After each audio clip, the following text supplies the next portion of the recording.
Future Senator, I believe in you, Joe Hildebrand. Ross Cadell, as always. Yeah, he joins us from Kingscliff in beautiful northern New South Wales. What a magical part of the world you are there. Make sure you go to the bowling club too. They've got some great live music on the weekends, mate. How's Kingscliff tonight? Okay.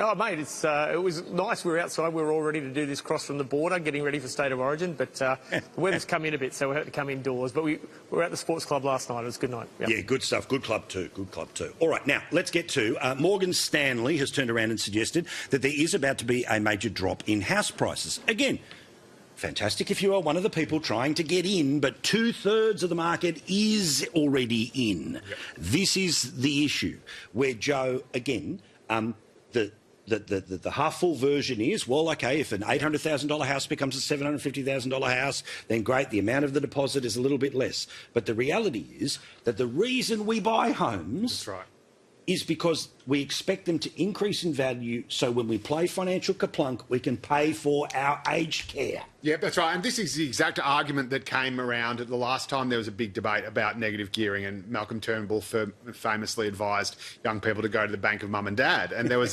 immediately, and I think this is what happens when you have such leadership churn and churn in politics generally. You lose all this corporate memory. And people were saying, hang on a minute, do we really want to drive house prices down? Because my house price is my biggest insurance policy. The biggest bet. This is the biggest asset that I own. If it goes under, my whole financial future goes under. Now, again, that's not necessarily my position. If I was Labor, I'd be saying, see, it's working already. That's what they said they were going to do. But that's what it looks like. And you have to be prepared for the fallout from that, where those homeowners live, who they are going to vote for next time. And, of course, you know, what else are they being hit with in the budget? Well, and this is why the politics of housing is so vexed, because I understand if you only take it from the renter's point of view, there's a whole series of choices that you make. If you only want to take it from the first home buyer's position, there's a whole series of, but that's not where 2/3 of the market is, and they may want to pretend that it's all the evil boomers or the tech bros with their 7.5 billion houses. It's rubbish.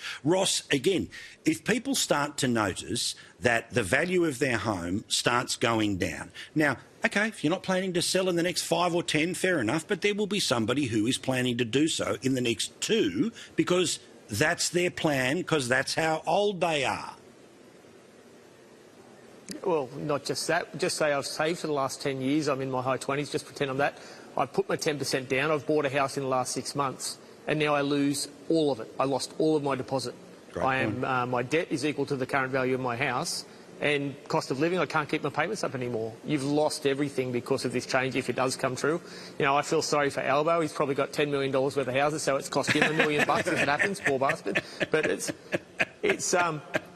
we've got to retain our value of our homes. This is the thing. We don't need them to go up. I get that it can go up more slowly to let people in. And this 5% deposit scheme, people who've taken part of that will be underwater. Yes. Imagine if you've gone in a 5% deposit, you lose 10% of your value of your house. You are now, people are going to hand back the keys and walk away like they did in America. Yep. Well, this is a nightmare scenario, and all the time with less investment into rental housing, rents are going to go up. I hope for better for our country. I don't wish ill upon our country. We need to have some good outcomes, but this could go south in a big way. I would prefer if the turnaround was, OK, look, we've made these decisions here which theoretically save us X billion dollars, and we'll match you dollar for dollar for the first $20,000 of your house. At least there would be something that would actually tell the narrative that they are trying to sort of put the lacquer on all of this. And again, Joe, as you know, a man who understands why the Prime Minister's been in a political position of dominance for a while, all right, and everyone knows that. But we've seen this flailing around where if you're part of anyone resistance to this, you're evil right-winger, too much News Corp in your life, you're a tech bro, like all of this crap. Yep. I think that if they are planning to shove it in no changes, then they will take people who have been friendly under 50 and will flip them against them for life. Yeah, I think it would be insane not to bend at least a little bit on this. The government has flagged, Jim Chalmers has said, look, I'll listen to the tech sector, for example. If this is a disincentive for startups, I'm happy to talk to them about that.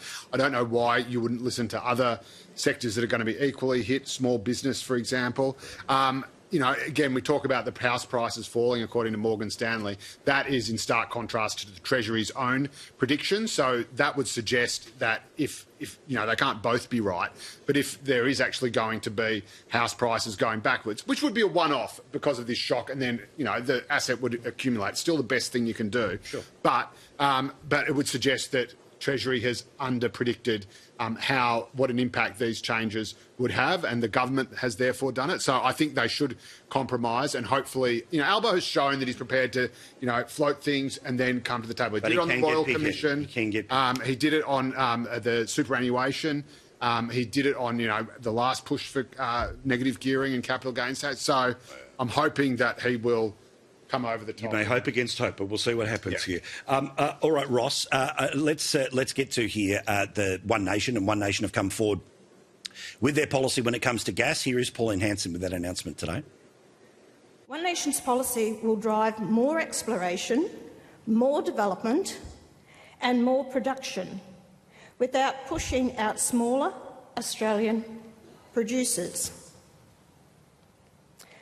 One Nation is proposing a genuine partnership with the gas industry, from exploration through to production and decommissioning. We will provide a 30% rebate on genuine oil and gas exploration in Commonwealth waters. What do you think of it, Ross? Mate, I'm going to be honest with you, always have been, don't hate it. We need to produce more Australian energy.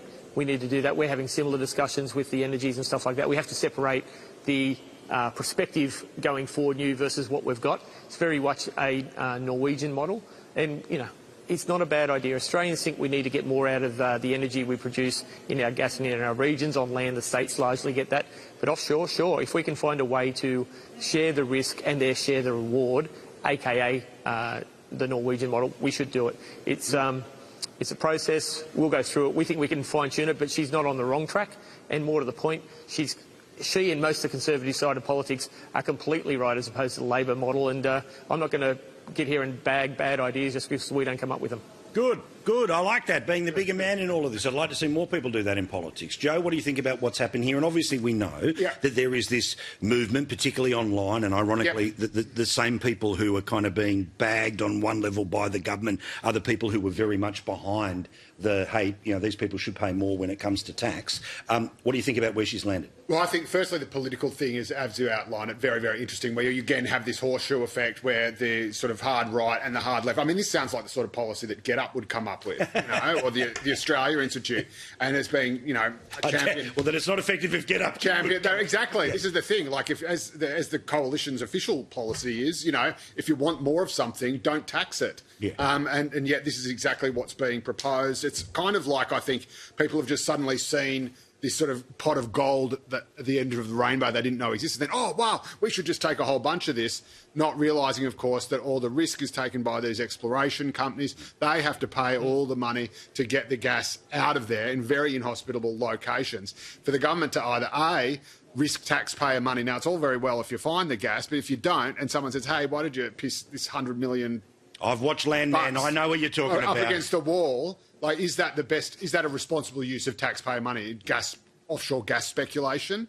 But look, good on One Nation for actually developing some policies, and now they're in the majors, and they're going to find out that they'll be subjected to the same scrutiny that everyone else's is. But I would say the Coalition and Labor are both on a unity ticket, which is don't tax something that you are trying to get more of.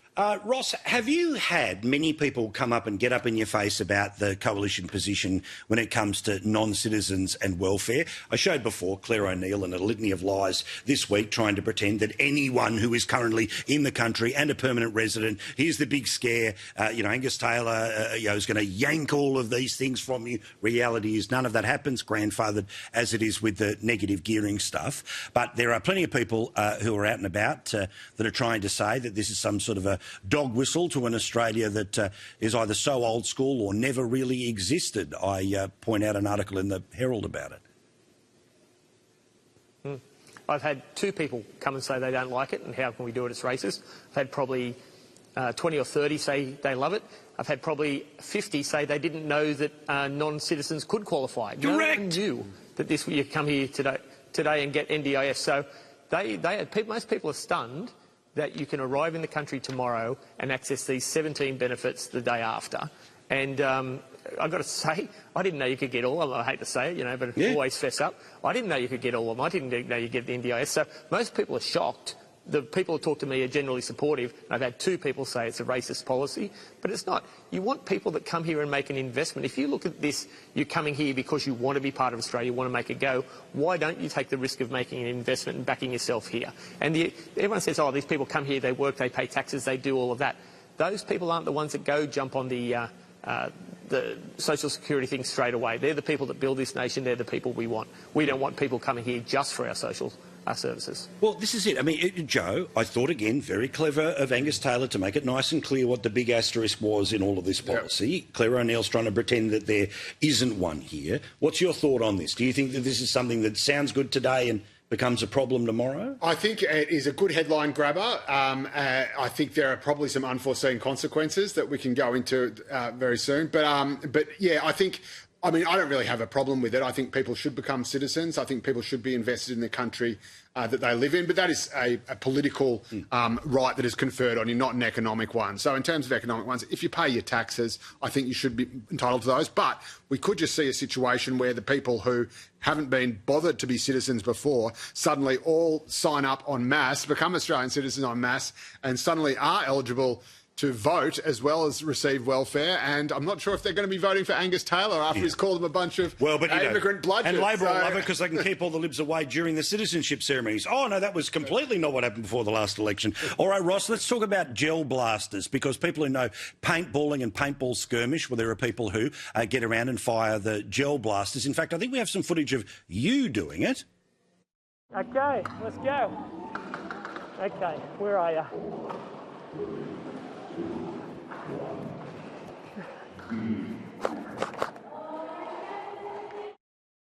Awesome. Looks like fun. Why is there a chance that that is not going to be happening anymore? Well, on these, part of the perverse act, and Joe was talking about unintended consequences earlier, of the gun laws we rushed through after Bondi, after the Islamic terrorist attack, was we actually banned gel blaster imports that had already come here. So it's a $100 million industry. There are 10,000 people who play the game. There was a 10-year-old that shot me about 5 times today. Little bastard. He got me a fairly good in the back of the head.